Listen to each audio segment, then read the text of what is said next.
Hey, what's up, boys? Tom Kelly here. Hey, I'm posting the bonus conference call we did on Friday the 25th. So today is Wednesday. Today is Wednesday. The bonus conference call we did on Friday that we covered municipalities and athletic fields. We did everything from how to get in touch with them, how to quote them, lots of really good stuff that you guys have been asking about for a while. I'm just now getting around to posting it, so sorry for the delay. But the next 60 minutes is our conference call from Friday, the one that carried over, completely about municipal and athletic fields. So enjoy it and talk to you soon. Okay, so the thanks for jumping on today, guys, and we'll do the continuation of the call from yesterday, which actually turned out to end up being a really good call. Um, I know sometimes doing those planning procedures can be a pain in the neck, but there's something that you really have to do. And I know that for some of you guys, um,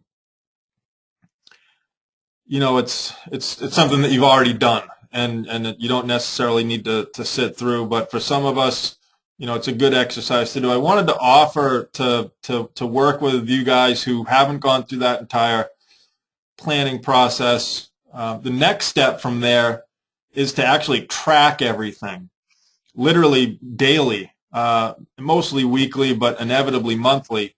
And if anybody wants, help doing that, I think I'd like to start a sort of a little side campaign with everybody. What I used to do at Lawn Dog is we'd have a list of all of our branches, and we'd build each one of their plans. Everyone would be different. They were like freestanding individual small businesses all connected under corporate, but we'd write a different marketing plan for each branch. There were big branches and there were small branches, and then we would all work together and track them together, daily, weekly, monthly. And I always say the deal is analyze, plan, implement, adjust. So we've done tons of analyzing. We're continuing completing the planning process. The implementation is on you, but you set goals and you don't always hit your goals. In fact, you very seldom hit your goals. That's why you set them, so that you can do the best you can to hit them. And when something's not going right, you adjust, and when something's going really good, you do more of it. So part of being able to follow that process, so to determine what's doing well and what's not doing well, is to track, almost obsessively everything that happens. So if anybody wants to try to get a side thing going where we all work together, tracking the implementation of our marketing plan, I'd like to do it, so let me know. Sal brings up a good point. You can raise your hand on this thing.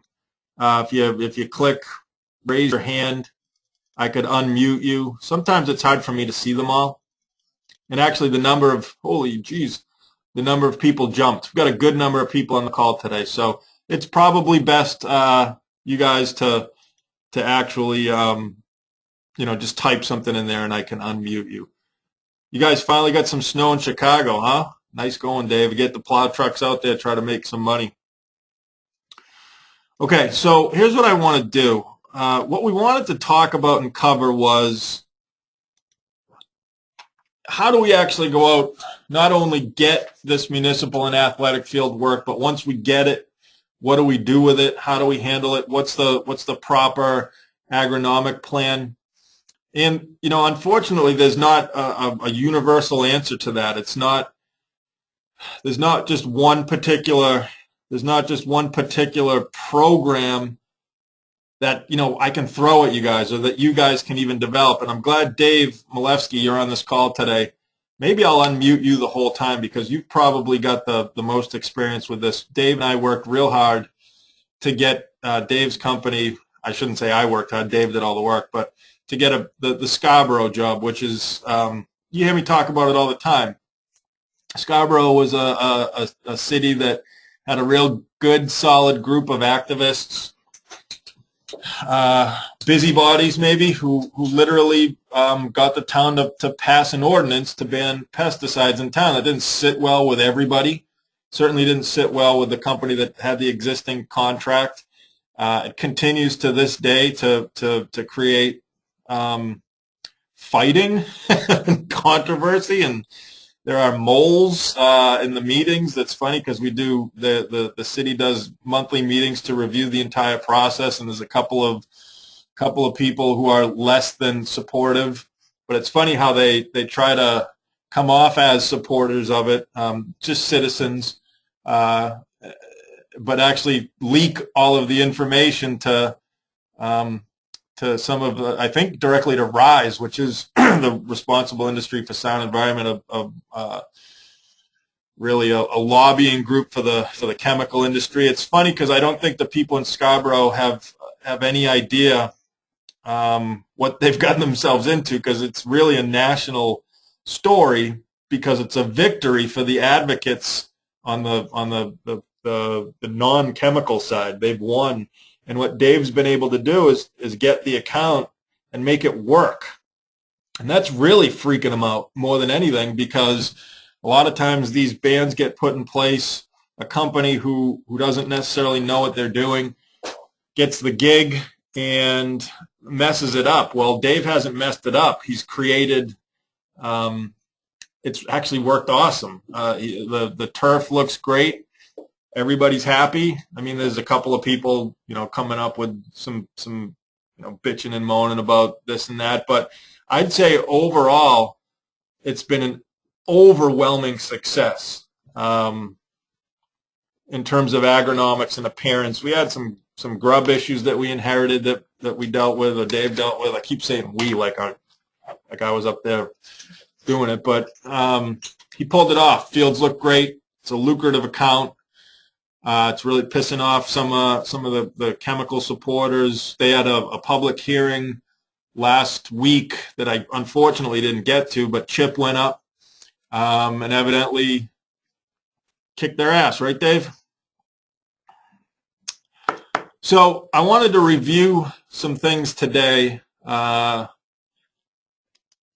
couple of things. How do we get that work? Once we get it, or once we get in the door, how do we prepare a bid for it? And then if in fact we do get a job, what do we do? How do we actually handle the property? And then how do we get more? So is there anything else you guys think that you want to cover on this call, or you want to throw a few things out at me, or again, please don't hesitate to type in there or speak up if you want to stop me or change directions with what we're doing here. But I made up, it's just a basic Word document here that I figured I would run off of. But we'll talk about prospecting, building relationships, bidding, and agronomics. And in order to do the call, I'm for the most part going to just read off what I wrote and then kind of riff a little bit and talk. Stop me if you want to. Let me know if you've got something to add, and we'll just go. So, starting from scratch. Here we are sitting. It's January. We'd love to get some of these jobs. I think Dave, correct me if I'm wrong, but it's somewhere in the neighborhood of an $80,000 account with some other things thrown in there. It's a big sale. It's a company-changing sale. If you can get a couple of $80,000 accounts, that's good work if you can get it. So where do we start? And there's no secret recipe to it. It's literally just trying to get in the door.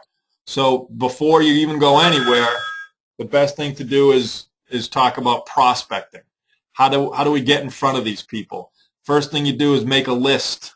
Determine the towns that you would like to make contact with. And when I say towns, I'm talking about municipal properties, municipal work, but I also include private schools, even some big campuses, whether it's colleges or high schools, perhaps even a hospital, something like that. Any super big property. Make a list of the towns that you want to make contact with.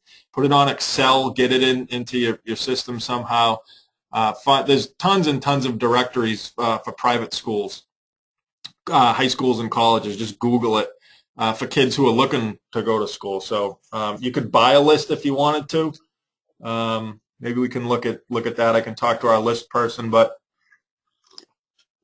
I might even have a list. I'll look too. But I think you could probably do it manually without spending any money to determine who you want to get to. Make a list of the people and places and contracts that you want to potentially get involved with. Every town in your area, every town that you service. Once you got that, it's literally just making contact. You literally just need to make contact. The first step is getting in the door and talking to the person who can open it for you. And many times the contracts with municipalities are on a schedule, meaning that the contract may not be up for bid until next year. In many cases, contracts will run from June to June, which it did in Scarborough. So the important thing is to find out what the process is to prepare a bid, who you need to talk to in order to determine what the specs may be. So don't expect right off the bat that you're going to, walk in the door and be able to place a bid on something with municipalities, because they're dealing with such strict budgetary processes. And Chris Paul brings up a good point. It's difficult getting in front of the right person who's the decision maker. So that's kind of what we're talking about, Chris, is that you've got to, you have to start somewhere. And with the municipality, the decision maker is really a lot of people. And what happens is that because of the process, they put it out to bid. You guys, a lot of you guys have put bids in for other work, not just, turf, but probably other, maybe construction or maintenance or anything with the municipality. It's all very spelled out already. So you've got to just get in front. You got to figure out what to do next. Make contact.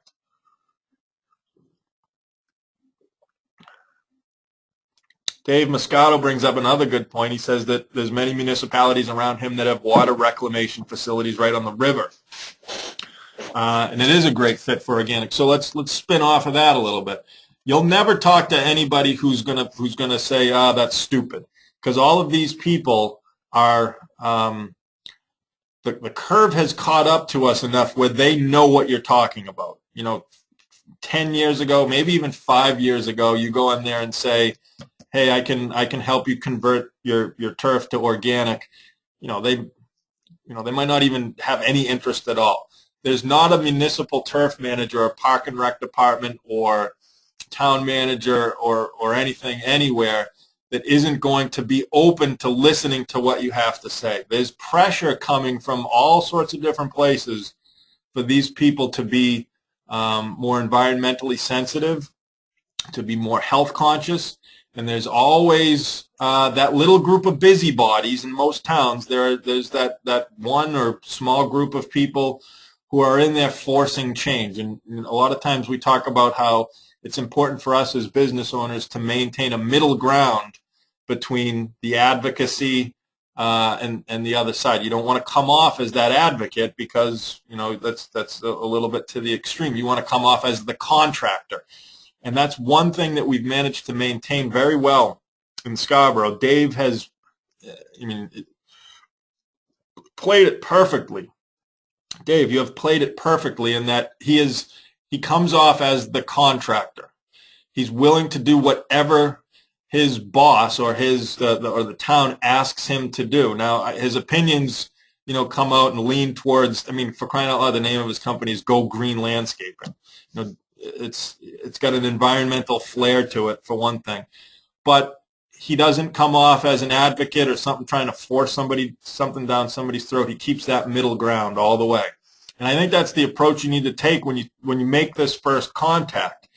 Anybody you talk to is going to completely understand what you're trying to do. You're not the first person telling them about it. They've done it before. Chris, you guys. Oh, sorry. I thought you were raising your hand, and I was going to unmute you and allow you to speak. But I don't know what this thing is here. So get in the door, make the contact, find out what the process is. What else did I write here? Create alliances during this step, whether it's somebody on the PTA, a person who's involved with politics, legislative representative, somebody who might be involved with the town or state, with an environmental or health agenda. It can be the most effective strategy in the long term.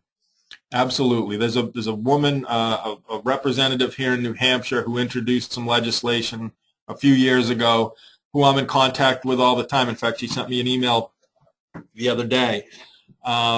make friends, create alliances, get with the people who don't mind being that advocate. And sometimes it's a real pain in the neck to be friends with some of these people. I don't mean be two-faced, but they want to latch on to you. You have a solution to a problem they're trying to deal with.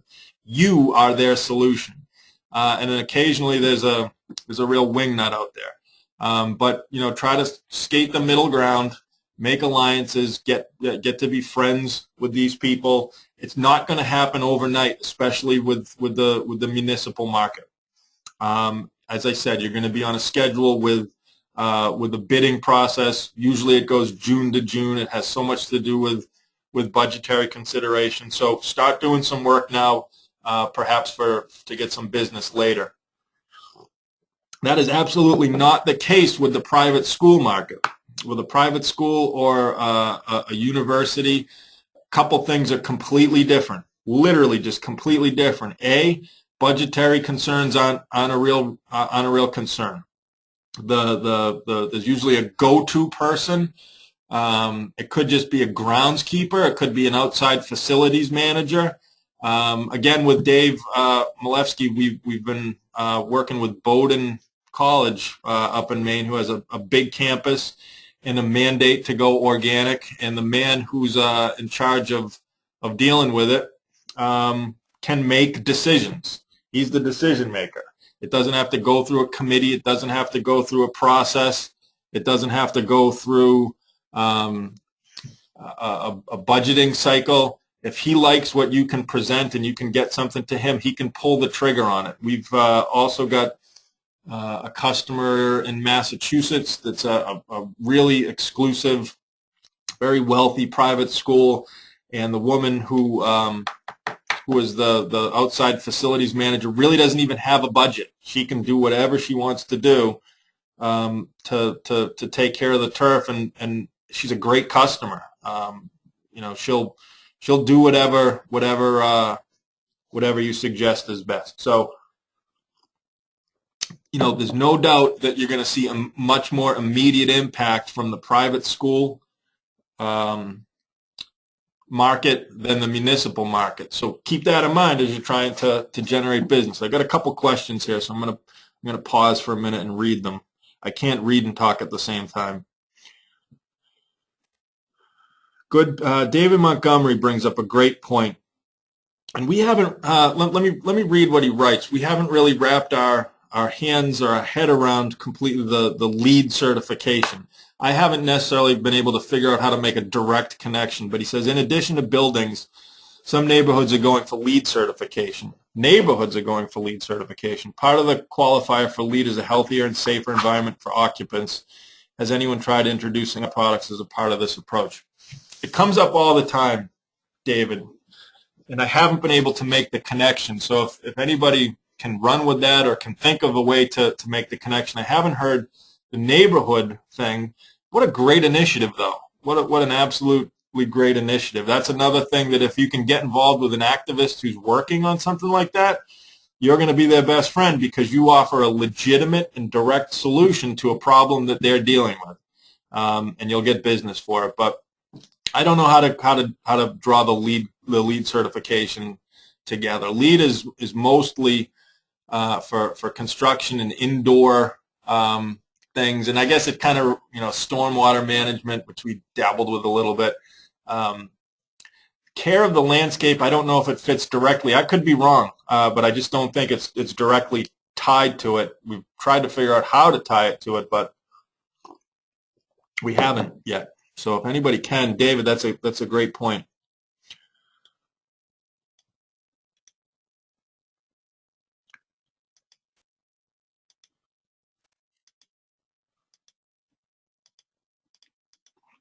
So make contact, get in the door, find out who you need to talk to, make some friends, and then you'll know what to do next. Document everything. And understand this. No doesn't mean, how did I write this? No does not ever mean no, not never. No means no, not right now. So when you're making lawn care sales, try to keep that in mind. Especially if you're making lawn care sales in January and you're in the northern market. Yeah, Chris. No, we're talking about lawn care. No usually means no, thank you, not right now. It doesn't mean no, not ever. People buy this kind of service when they're ready to buy it. No matter how hard you want to force it on them during the off season, you really can't. We used to, joke around because at Lawn Dog we did all of our marketing from now. I mean, telemarketing and a lot of it in the dead of winter. And we generated, tens of thousands of leads, and then make tens of thousands of sales when people were ready to buy. So if you're in there knocking on doors and somebody says, no, we don't want to do that, you still have to get all of their information, and you still have to figure out what the process is, and you want to document that. If you don't have a marketing universe or a CRM or a operating system, whether it's, I know a lot of you guys are starting to use Service Autopilot, if it's Real Green, there are inexpensive CRMs and databases, whatever you need to do. You need to document everything that you possibly can. And I'm as guilty as anybody with scratch paper. You should see my desk right now with notes on it and stuff all over the place. That'll never help you next year. And every single contact you make, well, most of it is probably going to result in something that's going to happen later. It's not going to happen immediately. So you need to document everything. So building relationships. It's not likely that you'll find the people that you're talking to are willing to let you in the door immediately. Any public municipality is beholden not only to specs in regards to an agronomic program, but also to systems. Bids may only go out every 2 years, maybe even more. Budgetary restrictions are a big deal. In many cases, the turf manager's hands are tied, and even if they want to do something, they can't. They have to deal specifically with the bidding process. If you sense that pushing too hard is a bad idea, don't push too hard, but make an impression and get the proper information. If something's going out to bid 6 months from the time you talk to them, put it on your calendar for 5 months to get back in touch with them and prepare a bid. You have to lay the groundwork for the future. What you want to do is let them know that you're the expert, that you can provide the turf in their town with outstanding results, and you can do it at a reasonable and competitive cost. Dave up in Scarborough will tell you that we purposely, and I think I was going to talk about this next, provide them with enough information to understand that if they're proactive with the transition, they can look good. This is kind of an interesting point, because most people who are working for a town or a municipality, if they're in a decision-making process, if they're the town manager, or if they're the guy smoking butts in the warehouse who mows lawns, most of them want to come off looking good. Most of them want to have some sort of a play on what the people who are judging them think. If they can be the one to introduce something that everybody sees as a benefit to the town, they're going to like that. So if you can, kind of, get close with somebody who's not afraid to push the buttons a little bit, that's a good thing.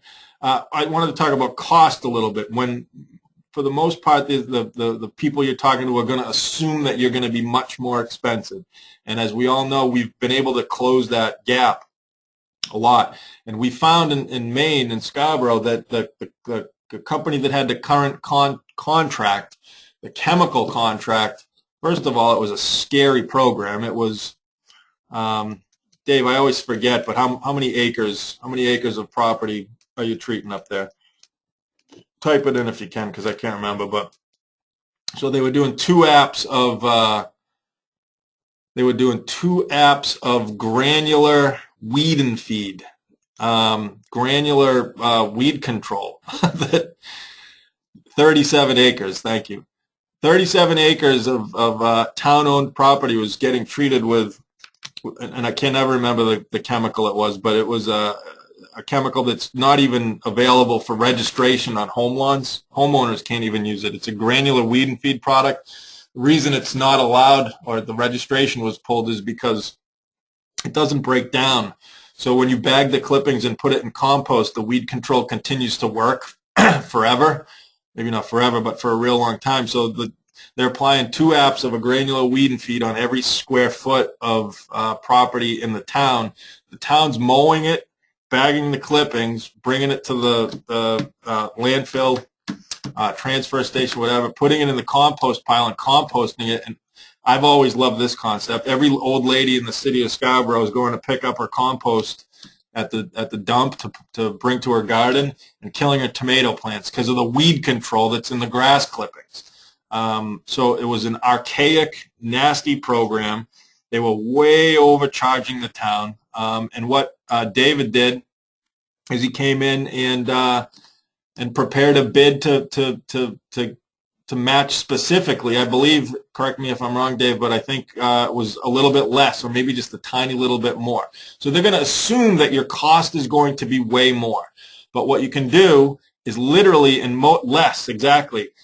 You can actually either match the price, or you can create a bid that comes in less than what they're paying, less than what they're currently paying, and nobody's going to believe that until you actually do it. We didn't sacrifice anything with the results either. All right, we talked about private schools a little bit. The bidding process can be scary. If you get to that point, there are two things that could come up. If you're dealing with a municipality that has an old-fashioned bidding process and they have specs for what you need to do, and you guys have dealt with this before, if you try to bid on a big project, they give you the specs. In an old-fashioned traditional spec sheet for a lawn care program in a municipality, a lot of times will say, round 1, chemical pre-emergent with high nitrogen fertilizer. Round 2, preventative insect control with high nitrogen fertilizer. And it's real hard to match up what we're trying to do specifically with those specific specs. And that might shoot you down because nobody wants to step up to the plate and fix the process. Nobody, it's very difficult to rewrite specs. And when you're talking to a bureaucrat or somebody who just is trying to process a bid, they don't get it. They don't care. That could create a problem with you. So maybe you're working with somebody who's willing to listen to you, but if it's a spec process, you might be bumming, and it might be a heck of a lot more work. So during this process, do the best you can to determine what previous or existing contract consists of. Dave went ahead and just asked. He was presented with not only what the town was paying for the existing and previous contract. Dave, did you get that off the record? Hey, Dave, can you talk? Are you in your office or on the road? Yo, Dave. I just unmuted you if you want to talk. Hello. Hey! Can everybody hear Dave all right? I keep talking about you so much, I figured I might as well let you talk every once in a while. So did you just go ahead and ask for those specs and that cost, or did you have to kind of go behind somebody's back to get that? Well, it's public information, so I was able to get it, but I had to actively pursue it and get it. Okay, so in a municipal case, it's what the town is paying is public information. They can't hear you, Dave. So I'm going to have to repeat what you said, and I'm putting you back on mute. See you later. All right. What Dave said was that he just asked. He just asked for it, and because it's a public municipality, it's a matter of record. It's a matter of the budget. Oh, hey Kevin, what's going on? I didn't even know you were on. Kevin says he could hear. So some could hear, some couldn't. It's a matter of public record. You can get what the existing contract is. Now, in terms of what, let me try it again, Dave.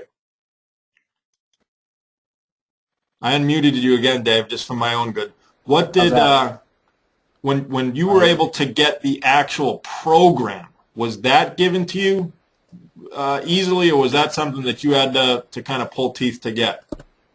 No, they actually gave me that because they wanted me to come up, like you were talking about earlier, with the same program, just organic, which is where the problems sometimes came up.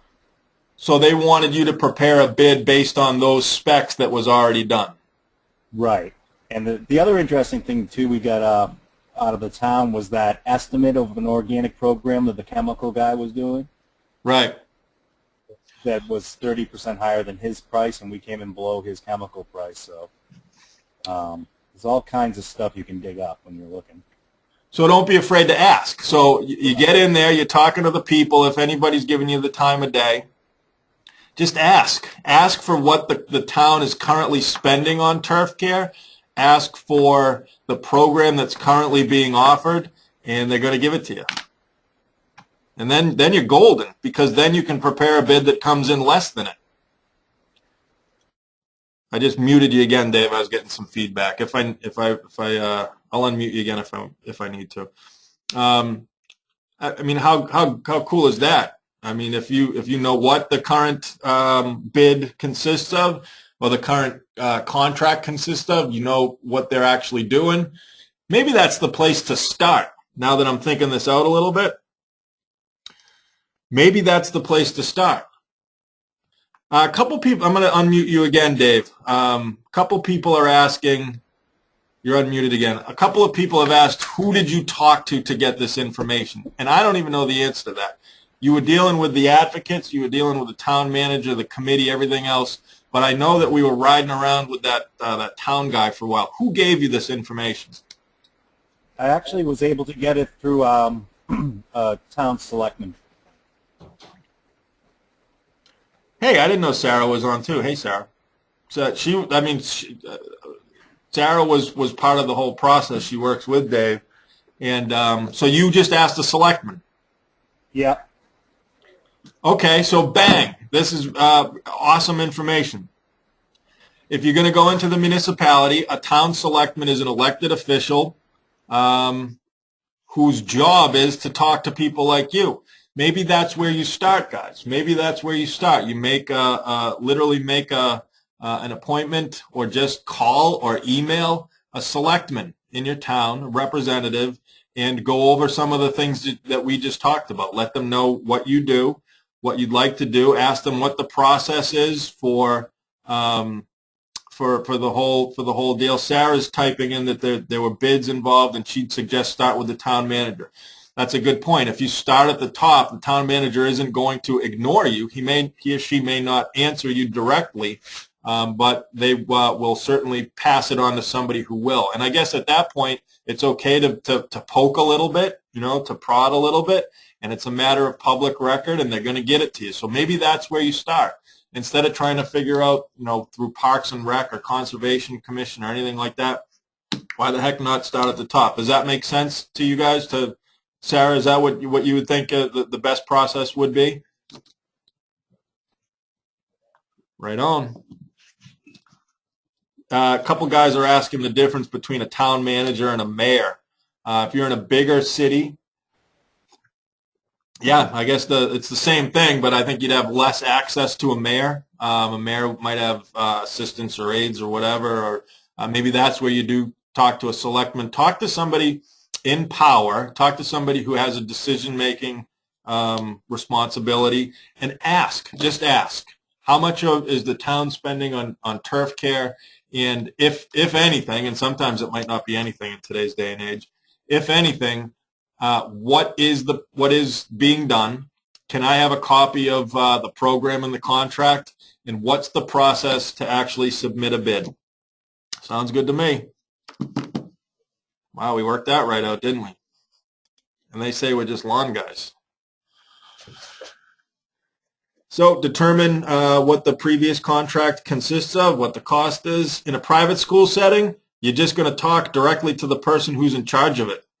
And they literally might be able just to make a decision on right there. They don't have to go through a process. They've got a budget. Sometimes there's not even a cap on that budget. Ask them what they're doing. Ask them what they're spending. In that case, they might not tell you because they don't have to. But ask them if you can put a bid together, and then just go for it. In both cases of a municipality or a private school setting, just do the best you can to get a general feel for what level of service they're expecting. If you're talking to a town, and many towns, because of budgetary concerns, don't do anything at all, try to figure that out, because you'd be wasting your time to do it. many different times, whether it's a private school or a municipality or a campus or whatever, there might be several different programs throughout the entire town. So the varsity field is going to be handled a heck of a lot differently than the middle school or parts of the town that do nothing at all. So you need to be prepared to acknowledge that and have immediate solutions. Don't just scratch your head and say, yeah, we'll just do less. So how do we actually begin to prepare the bid process? I want to show you. Does everybody know this video here? I put it up on. It's a great video. It won't come over very well on the conference call or GoToMeeting, but if you go to the site here, you'rlawnbusiness.com, this is the video that's posted, was done by Chip and the environmental, I can't remember what the name of the group is, Doug and Patty Wood. I can't remember the name of the group. They're an advocacy group that created this video. I mean, watch it. It's basically visual collateral for what you're trying to do. And let's see, how long is it? I think it's about 5 or 6 minutes long. Oh, it's 10 minutes long, so it's a little longer than I thought. It's basically aimed directly at athletic fields. Do you really, Dave? That's great. Dave Walsh is typing that he's got it posted directly on his website. Go for it. Maybe you should set up a page on your website that's aimed directly at municipal work or directly at large, private school work, specifically aimed at kids and reduction of pesticides. If you can get this video in front of that selectman or that mayor or that governor, this is a real good, legit video that takes really smart people, smarter people than we are, and makes our case for us. So if you can get somebody to watch this, you've got their attention, and you're going to be able to get to the next step. The name of the organization is Grassroots. The Grassroots Playing It Safe. It's posted here at this site. We've got permission to use it as much as we want. It's got Chip in it, walking around on his fields in Marblehead, looking all cool and everything. Speaking of Chip, real quick, and I don't want to get off target here. I was talking to him this morning. The federal government has asked him to write a report comparing costs of an organic program versus a chemical program. And here's the reason why. The lobbyists, the chemical lobbyists, or the people who are saying what we're doing is foolishness, are trying to pass legislation that makes it illegal to mandate or suggest that a municipality use an organic approach because they can't do it in a cost-effective way. And the government or any legislative body can't pass, and Sarah, maybe you can chime in if I'm not speaking properly, but cannot pass or mandate anything that creates a higher cost for the municipality. So it's kind of thought right now that organic turf care costs a heck of a lot more than chemical lawn care, and the industry, the propaganda is that they want to pass legislation or ordinances that says you can't pass something that mandates organic lawn care because the cost will be too high. So somehow Chip's got himself in a situation where he's dealing at a federal level to fight this, and the federal government has asked him to prepare a document that says that that's not true, and to use specific examples. And we were talking, and we're going to use some of the numbers from Scarborough, some of the other projects we've worked on. And here's the cool thing is that this is at that level. And you know him, he's gonna be able to pull something pretty awesome off. They're going to prove the point, and that could potentially open up the floodgates for a lot of new work. And there aren't many companies out there who are able to do it the way you guys do. So anyways, watch this video, get it in the hands of the decision makers, and you're off. I wanted to show you a couple of ways to begin to introduce that cost issue, and I'm going to do it through our MLQ account here. If you can sit down with somebody and perhaps you can even use this to create an exact bid for your potential client, an official bid, but sometimes just to erase the fears of cost, I put together something like this, and you should probably too. So let me show you how we do it. So say I'm sitting down with I'll use Nashua. I'm sitting down with a representative in Nashua, or an advocate in Nashua, or somebody who I want to show that the cost associated with what I want to do isn't as much as they think.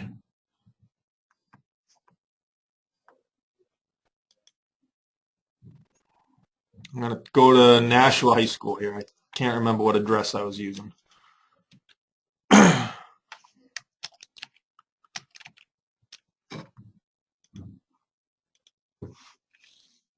suppose you could even do this over the computer the way we're doing it right now. If you set up a go-to meeting thing or whatever. So I've been able to get the attention of somebody at Nashua High School, and I want to tell them I want to put together a bid for. Well, right now we'll do just the varsity athletics, the varsity football field. So here I am sitting with them. I'm going to measure it. Chris Paul, I know you haven't typed anything, but I can hear you bitching from here to New Jersey.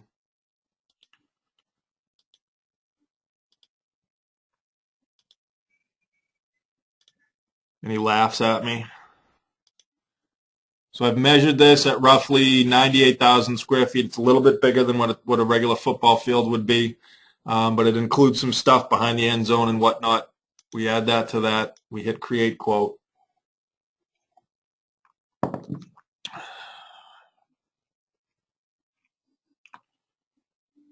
I'm going to basically fill this out. It'll take me 2 seconds. Lawnmark Plus is my made-up company.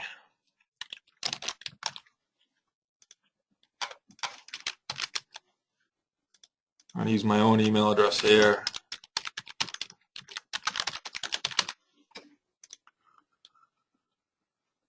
I want to give them an estimate for my varsity level program, my practice field level program, and my low maintenance program. So what I did previously was I set up in my account here a program and description for 3 levels of service. And this is important. This is what we were talking about before.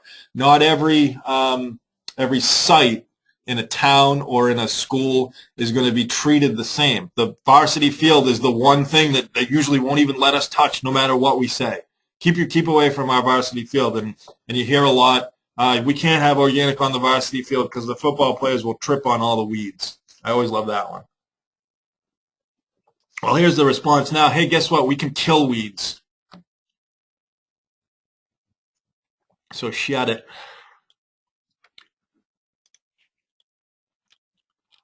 I'm going to hit, what do we do here? Send. I'm going to send this. It's sent. Go over to the email I sent it to. Here it is. It shows up. I'm being told I'm having audio problems. If you can't hear me, bear with me for a minute.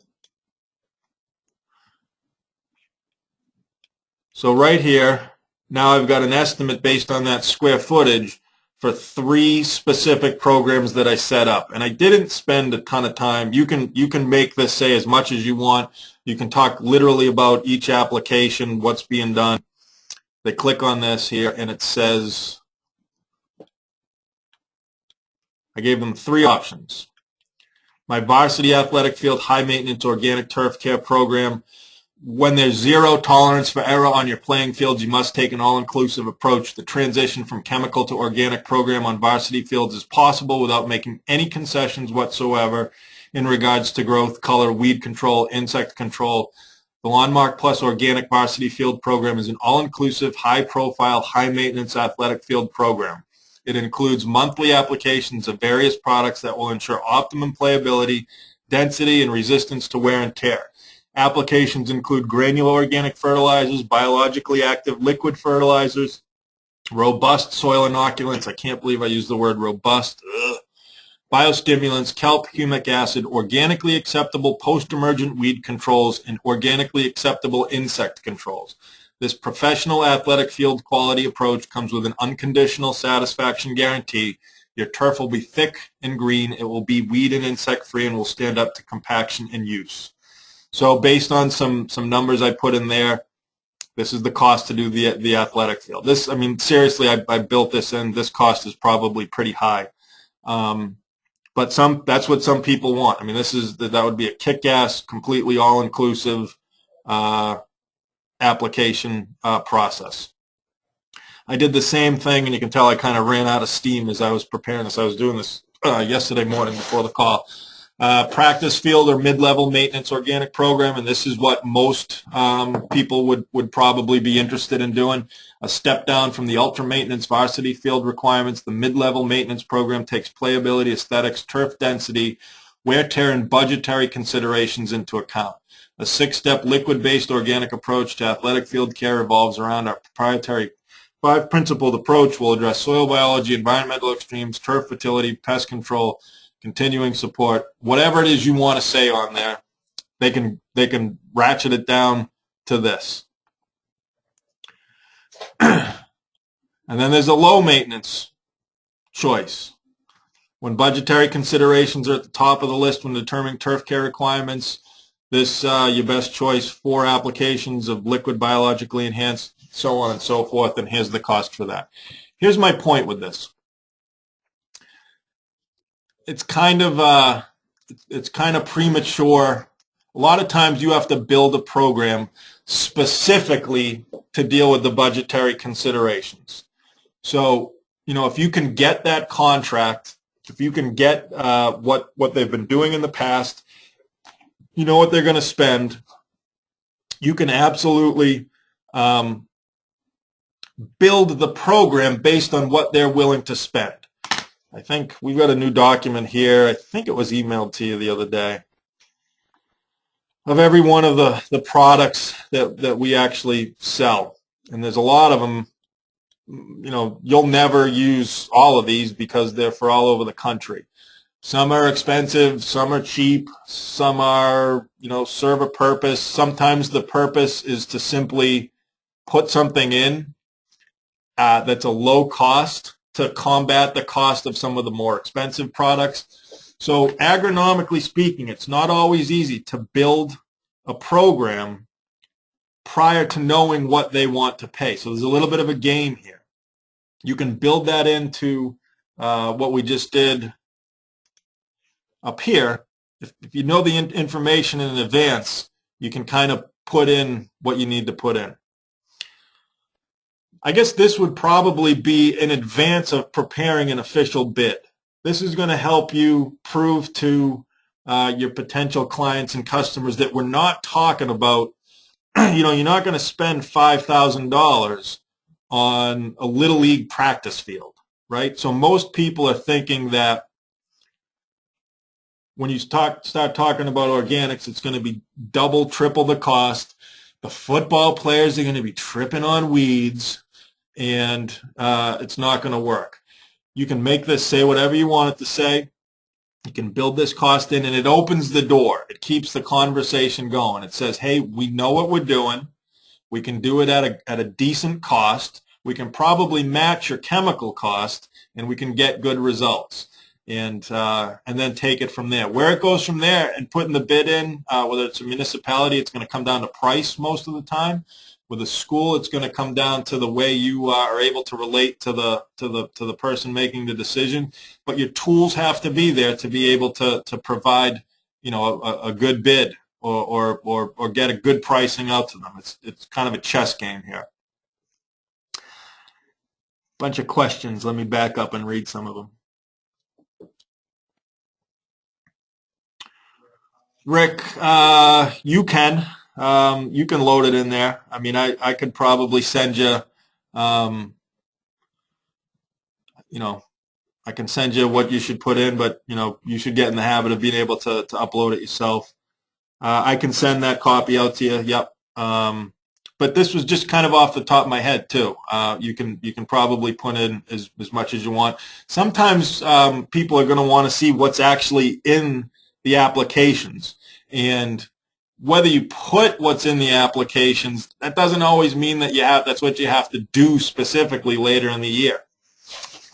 In Scarborough, we did Dave, what did you do? You did a granular application early in the year, and then the 702 was a big part of it. I think there was a cheapo. I don't know if we did. I can't remember if we did the turf soother. You got to balance the cost of your products with your ability to make money and get results. And obviously, the granular is more expensive, but he was looking for a quick pop on some of the fields. By the way, David, Sarah, the more I talk about that whole project up there, you guys killed that. That was awesome. That's like you should be congratulated on the work you did with that, because it's pretty awesome. I talk about it all the time, and I thank you. All right, I'm at an hour. Been talking for an hour. About anybody want to add anything?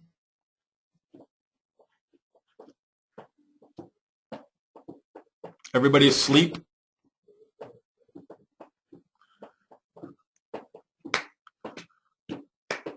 Anybody drinking yet?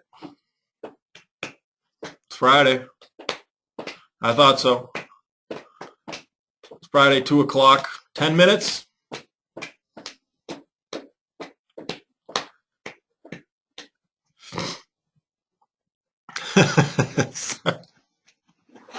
Sorry. I'm not always that appropriate. Neither are you. Guys, I guess other than the comments that you just all typed in there, hopefully this was a good launching point to get out there. I think you're going to need to take action, just like anything else. This isn't going to happen on its own. It takes a lot of hard work. It takes a lot of planning. Analyze, plan, implement, adjust. We're analyzing now. You're planning on what you want to do. You need to implement it, and you need to adjust on what's working and do more of what's working and do less of what's not working. A couple of you guys are asking to talk to Scott. Scott is not in today.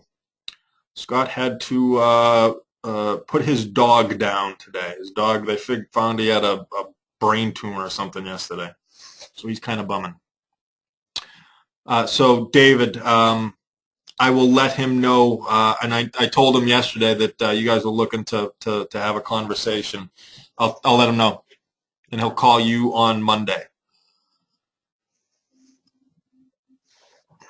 So good luck. If there's anything I can do to help, sometimes if you find yourself in a position where you could land a big job, a $90,000 job, a $100,000 job, I'd be happy to help.